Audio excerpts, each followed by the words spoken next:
En nuestra vida hay cosas que no podemos dejar de tener y cosas que podemos dejar de hacer. No podemos dejar de trabajar, ¿no es cierto?, en una sociedad en la que es laboralmente activa. No podemos dejar de comer. ¿Amén? Deberíamos algunos poder dejar de comer.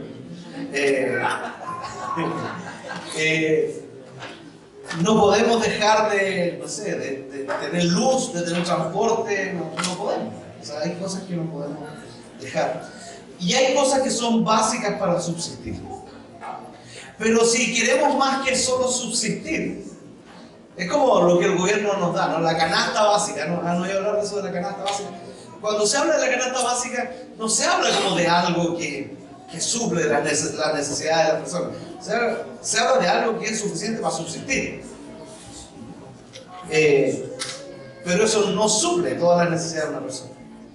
Si queremos ir más allá de la ciclo de subsistencia, necesitamos, en nuestra sociedad al menos, estudiar más, ser empresario, no sé, trabajar con más esfuerzo, dedicar más horas a ciertas cosas que generen algún rédito económico. Por ejemplo, algo muy típico, que es muy de la clase media, es el sueño de la casa propia, ¿no es cierto? ¿Cuántos han soñado alguna vez con tener una casa propia? Entonces, yo creo que todos hemos soñado en algún momento por tener una casa propia. Eso significa que queremos ir más allá de la subsistencia. Queremos tener algo que sirva para nuestros hijos, que es típico que uno piensa, que cuando sea viejo ya no tenga que estar pagando arriendo, ¿cierto? Ese tipo de cosas tienen que ver con una aspiración muy propia de la clase media, de querer tener una casa propia. Sin embargo, cuando nosotros hablamos de una vida plena, de una vida abundante, tenemos que ir mucho más allá de querer tener una casa propia, de querer tener un buen trabajo. Porque en realidad, cuando queremos una vida plena, esas cosas muchas veces no nos llenan. Es más, a veces incluso nos estorban. ¿Le ha pasado que de repente ha orado por una bendición y resulta que después esa bendición se vuelve maldición?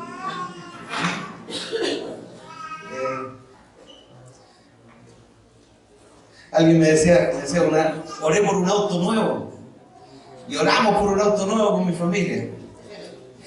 Y Dios nos dio el auto nuevo y empezaron las discusiones de quién lava el auto. ¿Y por qué tenés que lavar el auto tú? ¿Por qué tengo que lavar el auto yo esta semana? Ay, y no bote papeles en el auto. Y como que lo que era una bendición se empezó a transformar en un motivo de conflicto. Porque no necesariamente los bienes materiales ni los títulos universitarios nos traen felicidad. Es más, cuando dice Proverbios, incluso dice una palabra, es el que añade ciencia, añade dolor. ¿Qué quiere decir eso? De que mientras más tú conoces, más responsable eres. Entonces, no digo que sea malo, estoy diciendo simplemente que si buscamos la felicidad en esas cosas, no lo vamos a encontrar. ¿Qué es lo que trae una vida verdaderamente abundante?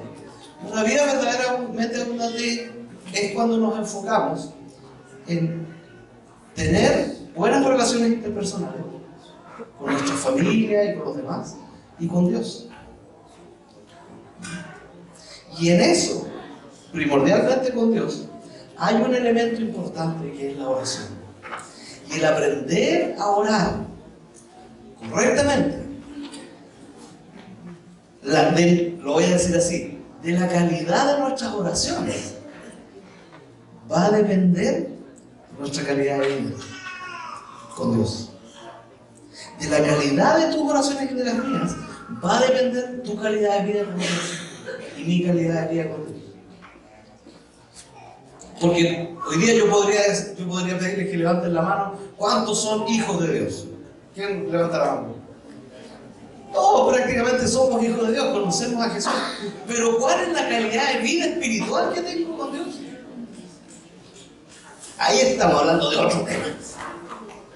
Y en gran parte se debe a la calidad de nuestras oraciones. ¿Qué estamos orando? ¿Qué estamos orando? ¿Estamos orando simplemente para subsistir? ¿O estamos orando para ir más allá con Él?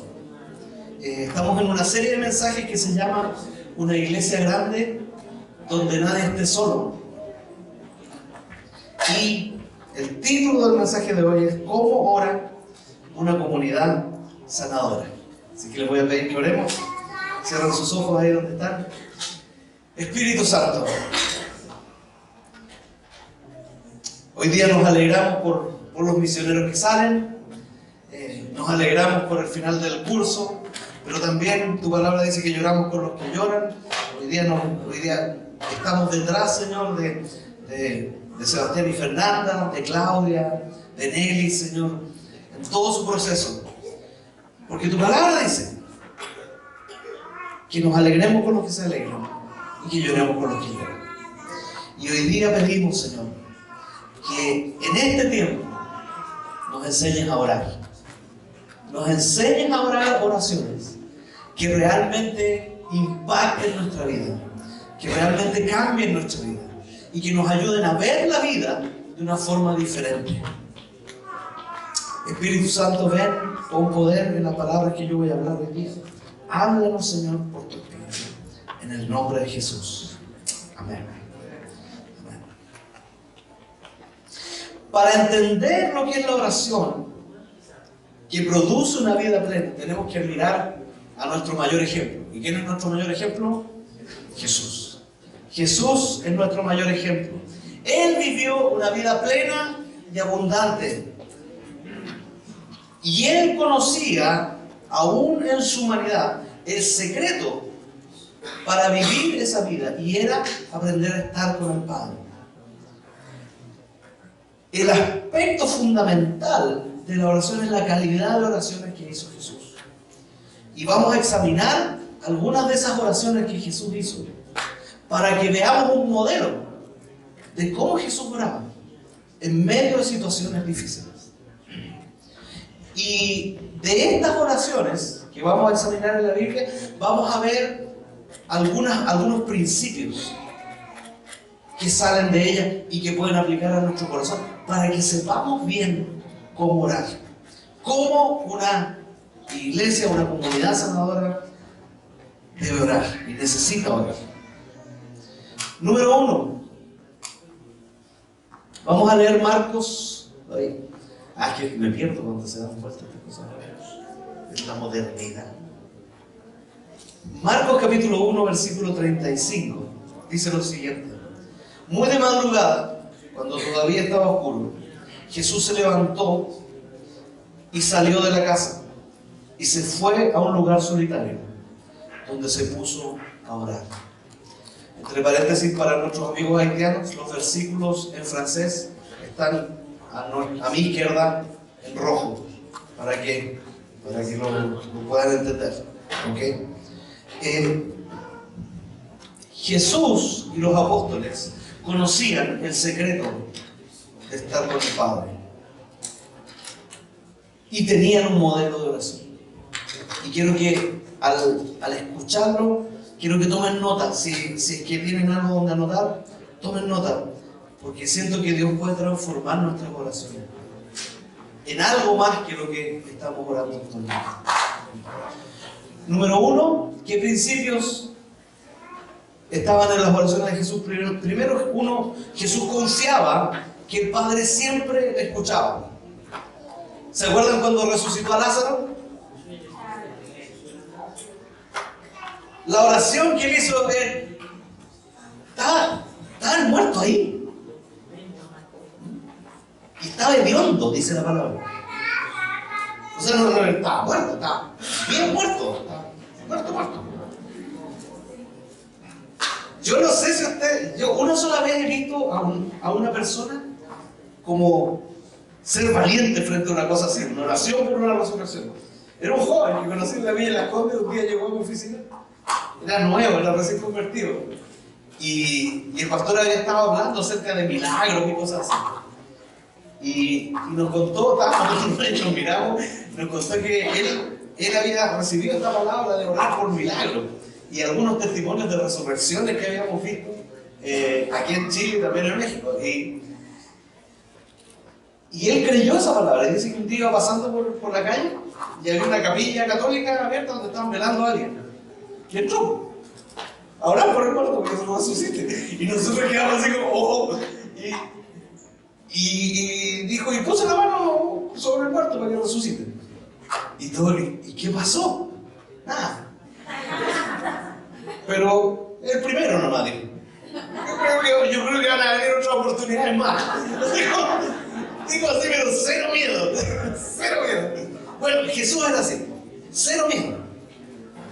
Cuando se paró frente a la tumba donde estaba Lázaro muerto, su oración no fue, Señor, ayúdame por favor, que hago aquí, sino que dijo, gracias Jesús, gracias Señor, porque tú siempre me escuchas. Siempre me escuchas. Y este es un principio. Queridos y queridas, Dios escucha tus oraciones.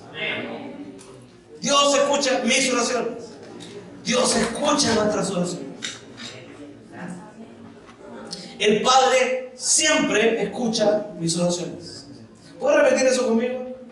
El Padre siempre escucha mis oraciones. ¿Cómo se dice eso en creol, Alice? Bon Dieu toujours tardé priem.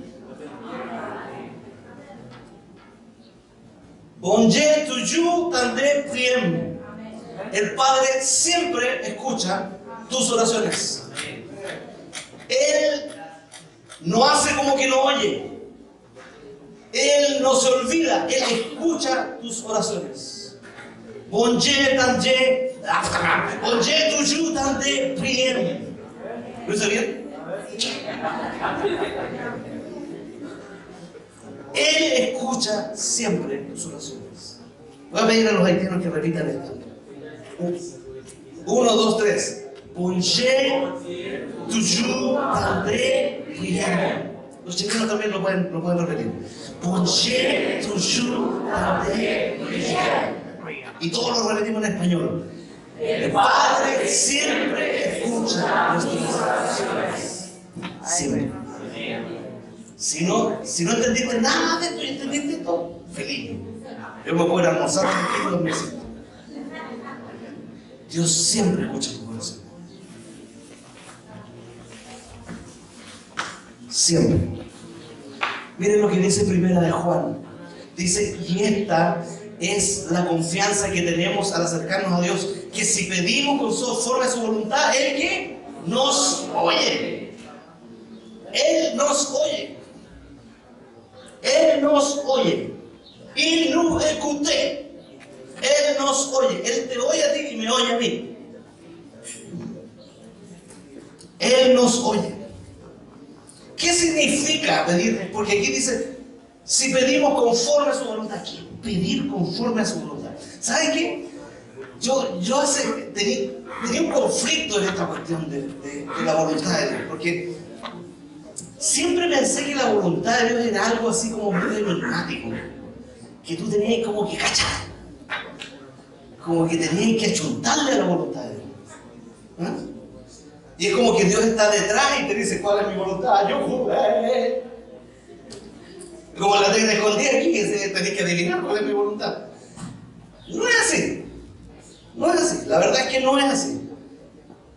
¿Qué significa pedir conforme a su voluntad? No significa no achuntarle a la voluntad de Dios, sino orar solo para satisfacer mi propio deseo o deleite.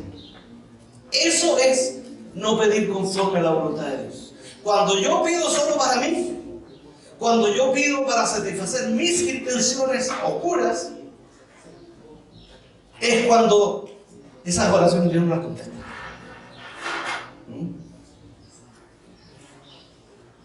Cuando pides que tu vecino le vaya mal, cuando le pides al Señor que tu suegra se vaya a la casa, algunos dicen, no, pero eso es una bendición. No es así. Por ejemplo, cosas como, hace algunos años nosotros vivíamos en México y en la iglesia donde estábamos, había gente que cruzaba como ilegal a los Estados Unidos. Y de repente al final de la reunión siempre llegaban señoras y nos decían, ¿sabe, pastor? Ore por mi hijo que se está cruzando por el río para que no lo pillen. Y yo le decía, hermana querida, voy a orar para que no lo maten. Porque tiene que ser terrible. Pero lo que está haciendo no está bien. No está bien. O sea, ese es el límite. El límite es el de lo ético. ¿Sabes qué? Dios contesta nuestras oraciones y Dios las escucha. Hay un gran margen que Dios sí escucha. Tú no tienes que adivinar la voluntad de Dios. Solamente donde hay un nivel ético es ahí donde Dios dice no, eso sí que no. Entonces, primera cosa, Jesús confiaba en que el Padre siempre le escuchaba. Dios siempre escucha tu corazón. Siempre. Repitámoslo otra vez. El Padre siempre escucha tus oraciones. Principio 2. Él y sus discípulos se enfocaban sus oraciones en Dios.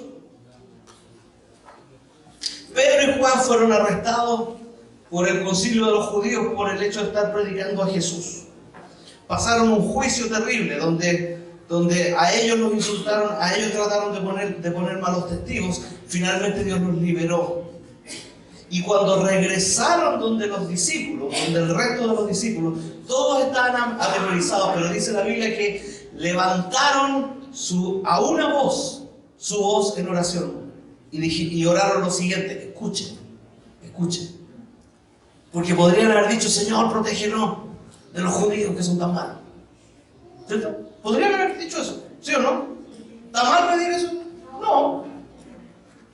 Pero fueron un poco más allá. Miren lo que dice. Ahora, Señor, toma en cuenta sus amenazas. Toma en cuenta sus amenazas y concede a tus siervos el proclamar tu palabra sin temor alguno. Por eso extiende tu mano para sanar y hacer señales y prodigios mediante el nombre de tu santo siervo Jesús. ¡Wow!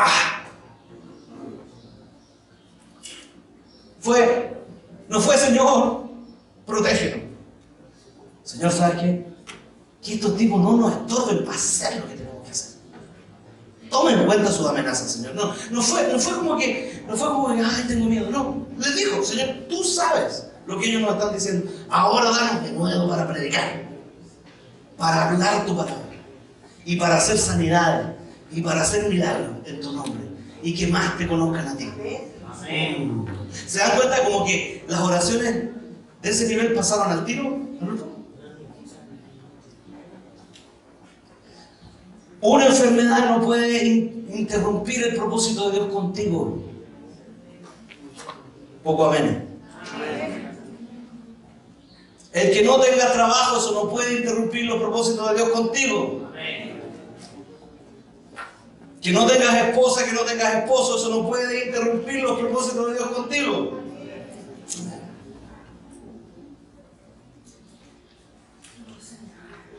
Que estés preocupado o preocupada porque te van a echar de la casa, eso no puede interrumpir los propósitos de Dios contigo. Que todavía no te lleguen tus papeles de residencia, eso no puede interrumpir los propósitos de Dios contigo. Porque Dios tiene un propósito más allá que darte lo que quieres o lo que necesitas. Él tiene un propósito. Y cuando nosotros oramos por ese propósito, porque ese propósito se cumpla, estamos siendo transformados en la oración, porque empezamos a ver las cosas como Dios las ve y no como nosotros las vemos. Las oraciones de Jesús tenían esto. Sus oraciones estaban centradas en Dios, no estaban centradas en Él mismo, como en ellos mismos. Otro versículo. Esto es Jesús orando en el huerto de Getsemaní, sudando sangre, hermanos queridos, por nuestra redención, sabiendo que los que le iban a capturar y le iban a matar estaban cerca. Sus oraciones no fueron: Señor, sálvame, Señor, líbrame. Dice: Padre, si quieres, no me hagas beber este trago amargo, pero no se cumpla mi voluntad, sino la tuya. Wow. Y yo les quiero animar, hoy día, en la tarde, agarren Juan 17. Anoten ese versículo. Juan 17, ese capítulo. Y lean toda la oración que Jesús hizo ahí en el cuarto de Getsemaní. Son 20 versículos. Léalo. ¿Sabes qué? Jesús no ora por sí mismo, ora por ti, ora por mí, ora por los que él había conquistado para el Evangelio y por los que iban a creer por causa de ellos. Estaba orando por ti y por mí en su momento de mayor dolor. ¿Saben que ese tipo de oración son las que te llevan a otro nivel? Son las que te hacen pasar por la prueba y entender las circunstancias desde el punto de vista de Dios. Jesús podría haber, con el poder que tenía, podría haber mandado, dice la Biblia, una legión de ángeles y vencer a los soldados y vencer a los romanos y todo lo demás. Pero él estaba detrás de un propósito. Y ese propósito tenía que cumplirse. ¿Cuál es tu propósito en la vida?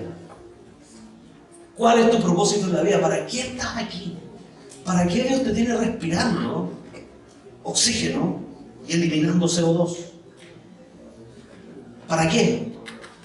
Él tiene un propósito contigo que va más allá de trabajar, va más allá de criar tus hijos, va más allá de mandarlos al colegio.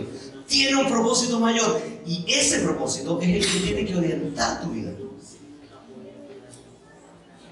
Y cuando nosotros oramos: Señor, transfórmame, en lugar de Señor, protégeme nomás, estamos empezando a ser transformados.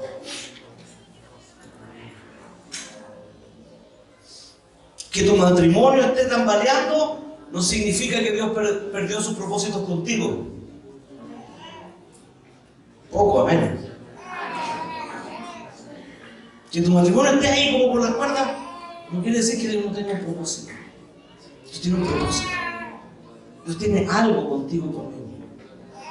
Las oraciones de Jesús y los discípulos en momentos de desesperación tenían que ver con el propósito de Dios. ¿Por qué? Porque ellos sabían que a los que aman al Señor, todas las cosas les ayudan a bien.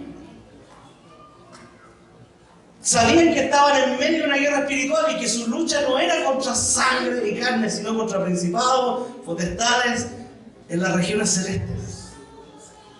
Ellos sabían eso. ¿Tú lo sabes? ¿Tú sabes eso?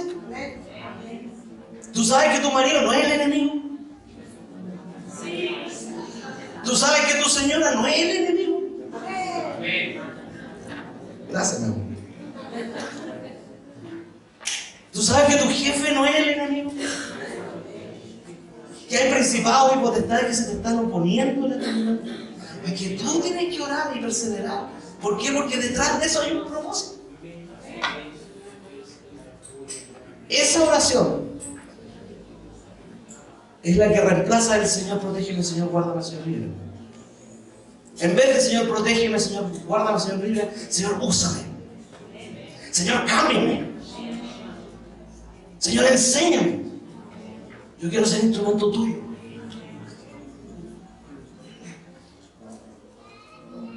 ¿Cómo oras tú?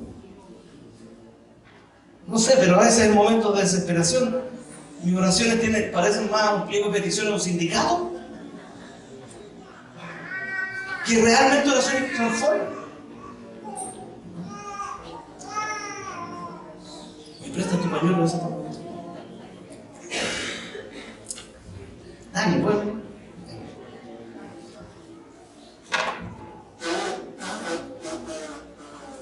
Miren, cuando nosotros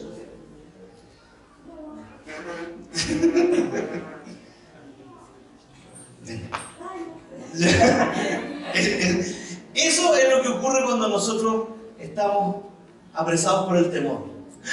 No sé, nos da miedo dar un paso, nos da miedo avanzar, nos da miedo.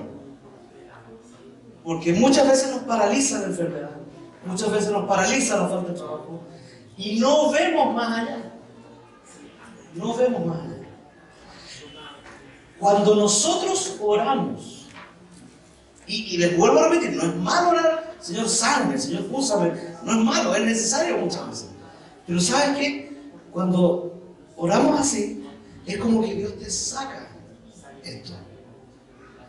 Y empiezas a ver las circunstancias, pero desde el punto de vista tuyo.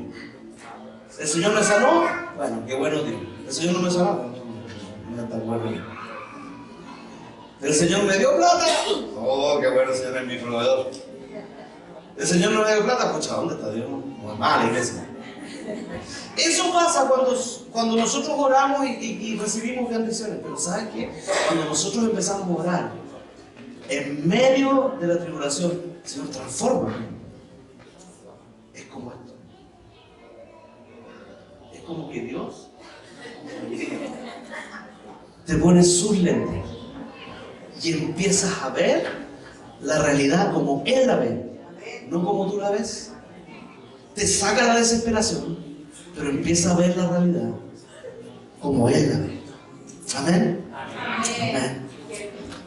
Te queda lindo, ¿sí? Se ve lindo, interesante. Eso es lo que Dios hace. Cuando Dios te transforma con tus oraciones, empiezas a ver la realidad de otra manera, absolutamente diferente.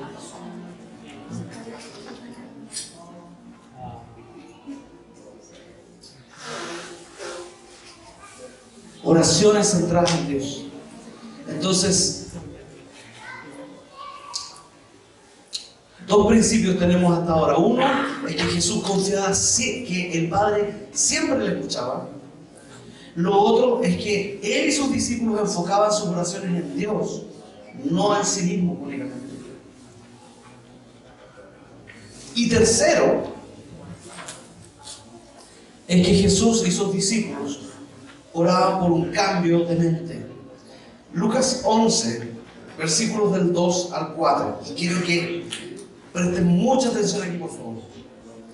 Lucas 11, del 2 al 4. Esto es parte del Padre Nuestro. La oración católico y evangélico la conocemos. Un día los discípulos le dijeron a Jesús: Jesús, enséñanos a orar como los discípulos de Juan oran. Ellos oran tan bonitos y tú no nos has enseñado nada. Enséñanos cómo oran, cómo orar así bonito, que salga lindo. Enséñanos a orar. Y Él les dijo: cuando oren, digan: Padre, santificado sea tu nombre, venga tu reino, danos cada día nuestro pan cotidiano, perdónanos nuestros pecados porque también nosotros perdonamos a todos los que nos ofenden, y no nos metas en tentación. Ora por un par de cosas. Esto es para todo un sermón, pero voy a ir muy rápidamente. Primero, santificado sea tu nombre, adorando a Dios, declarando su santidad, declarando que Él está más allá de nuestras circunstancias. Venga tu reino. ¿Qué quiere decir? Venga tu gobierno. Venga lo que tú haces, Señor. Venga lo que tú quieres sobre nosotros. Y después ahora, danos cada día nuestro pan cotidiano. Que nunca nos falte, Señor. Que nunca nos falte. Y después dice: perdona nuestros pecados porque también nosotros perdonamos a todos los que nos ofenden. Aleluya. Como todos perdonamos a los que nos ofenden así tan fácilmente, perdona nuestros pecados también. No ha llegado la palabra, pero bueno. Y después dice: y no nos metas en tentación. ¿Y saben qué? Y para ahí. Y después viene otro relato de otra cosa. Y anoche estuve como hasta las 3 de la mañana viendo en qué versiones de la Biblia en español aparece la frase "y líbranos del mal". Y es una sola, la Reina Valera. En todas las otras, tanto católicas como evangélicas, el Padre Nuestro para ahí dice: y no nos metas en tentación. Entonces ahí después vendría amén. Listo. Se acabó. Solamente la Reina Valera tiene "y líbranos del mal". Y me hizo ruido la cuestión. ¿Por qué de repente oramos tanto que Dios nos libre del mal? Si la verdad es que, como dice la palabra, Dios hace llover y salir el sol. ¿Sobre quiénes? Sobre el justo y el injusto. Los textos, y de hecho averiguando, leyendo algunos comentaristas anoche, decía que los textos más antiguos de la Biblia, de los evangelios, omiten la frase más líbranos del mal. ¿Por qué? Porque aún en medio de la adversidad Dios nos hace brillar. Dios quiere hacerte brillar a ti y a mí aún en medio de la adversidad. Lo que tenemos que hacer es, en medio de la adversidad, levantarnos. ¿Cuántas señoras tienen algún anillo con una piedrecita que brille? No se la voy a pedir, no se preocupen. Levanta la mano. Si andas aquí con un... Mira, si tú tuvieras ese anillo guardado en tu bolsillo, darías lo mismo. Pero cuando tú me das la mano, cuando tú levantas tu mano, ¿se ve por qué? Porque tú lo levantaste. El anillo está si está en el bolsillo, no va a cambiar la piedra, pero empieza a brillar cuando tú lo levantas. En medio de la adversidad, Dios te quiere hacer brillar, pero tú tienes que levantarte. Miren lo que dice Lucas. Ahí está, Isaías. Perdón, me fui con 4 ejemplos. Es que preparé como 3 sermones de esta noche, así que vengo como un mes entero para predicar de lo mismo. Isaías 60, del 1 al 2 dice: levántate y resplandece, que tu luz ha llegado. La gloria del Señor brilla sobre ti. No dice brillará, dice brilla sobre ti. Mira, las tinieblas cubren la tierra y una densa oscuridad se cierne sobre los pueblos. Pero la aurora del Señor brillará sobre ti. Sobre ti se manifestará su gloria. Resplandece, mira, ¿dónde? En medio de las tinieblas.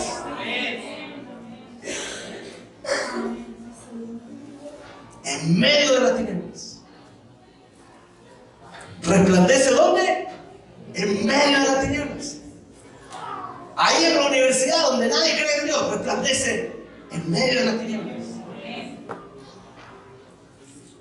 Ahí en tu pega con un montón de viejas copuchetas al lado, resplandece en medio de las tinieblas. No te hagas partícipe de pelambres, resplandece en medio de las tinieblas. Resplandece en medio de las tinieblas.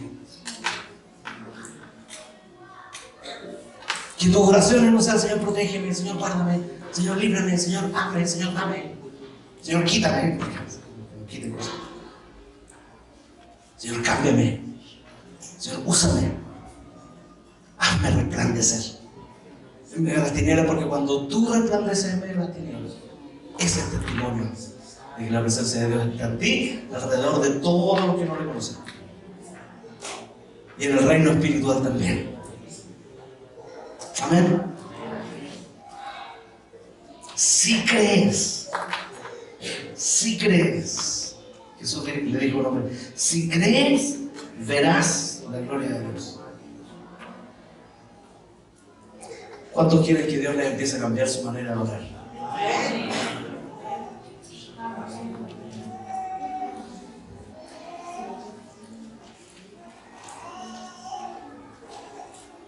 ¿Hay que orar por la enfermedad? Sí, hay que orar por la enfermedad. ¿Hay que orar por bendición y provisión? Sí, hay que orar por provisión. Pero ¿sabes qué? Eso no transforma, no te transforma. Eso te soluciona un tema.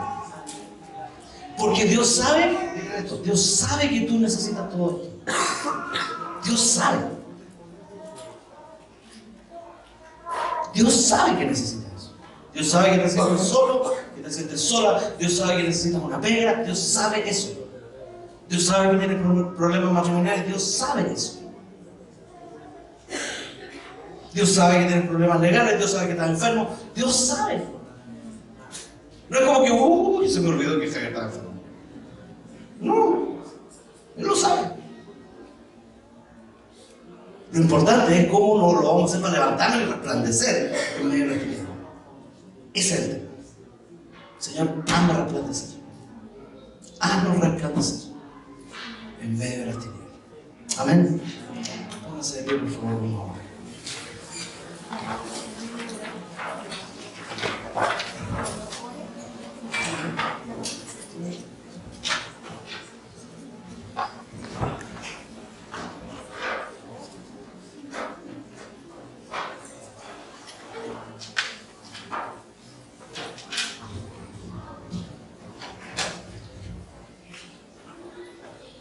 Recuerda el pasaje del Salmo 121, esta tarde también repásalo en tu casa. Dice: alzaré mis ojos a los montes.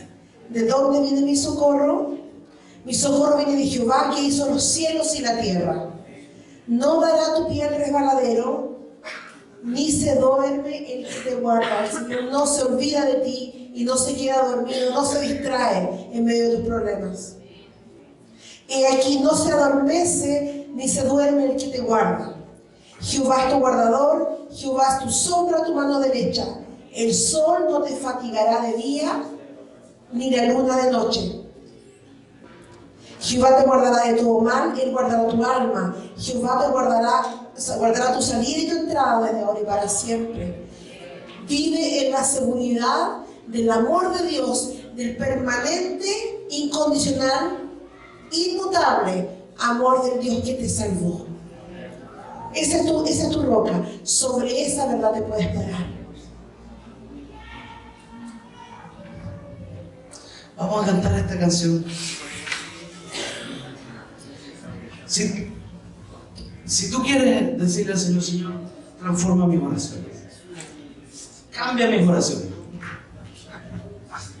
yo te voy a pedir que vengas aquí adelante. Vamos a cantar una canción juntos, que es viejita, pero está buena.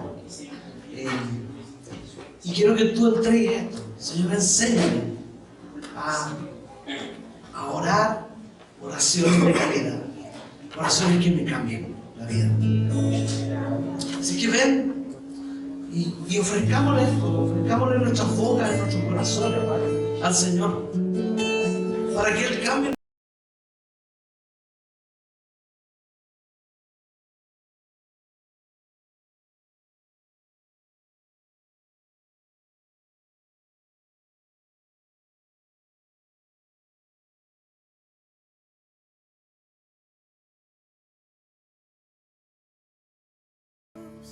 En la cruz te entregaste, en la cruz te humillaste por nosotros.